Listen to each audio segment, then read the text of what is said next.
ನಡೆಸಬೇಕು. ಅದರ ಜೊತೆಯಲ್ಲಿ ಸಾಮಾಜಿಕವಾಗಿ, ಶೈಕ್ಷಣಿಕವಾಗಿ, ಸಾಂಸ್ಕೃತಿಕವಾಗಿ ಹಿಂದುಳಿದವರನ್ನು ಮೇಲೆತ್ತಬೇಕು ಅನ್ನುವಂಥ ಉದ್ದೇಶದಿಂದ ಈ ಸತ್ಯಕೀರ್ತಿ ಸಂಘ ಇವತ್ತು ಉದ್ಘಾಟನೆಯಾಗಿದೆ. ಇದರ ಆಶಯ ಉದ್ದೇಶ ಈಡೇರಲಿ, ಭಗವಂತ ಈ ಸಂಘವನ್ನು ನಿರಂತರವಾಗಿ ಆಶೀರ್ವದಿಸ್ತಾ ಇರಲಿ ಅಂತ ಭಗವಂತನ ಸನ್ನಿಧಾನದಲ್ಲಿ ಪ್ರಾರ್ಥಿಸಿಕೊಳ್ತಾ, ಇವತ್ತು ಸ್ವಾಮೀಜಿಯವರ ಜನ್ಮವರ್ಧಂತಿ ಮಹೋತ್ಸವ, ಕೃಷ್ಣಮೂರ್ತಿಯವರು ನಮ್ಮ ಹತ್ರ ಬಂದು 29ಕ್ಕೆ ಈ ರೀತಿ ಕಾರ್ಯಕ್ರಮ ಇದೆ. ನಾವು 29ಕ್ಕೆ ಬರ್ಲಿಕ್ಕೆ ಆಗೋದಿಲ್ಲ ಅಂತ ಹೇಳಬೇಕಾಗಿತ್ತು ನಮಗೆ.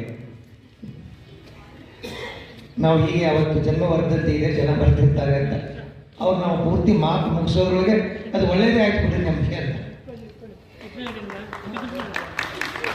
ಅವತ್ತು ಜನ್ಮವರ್ಧಂತಿ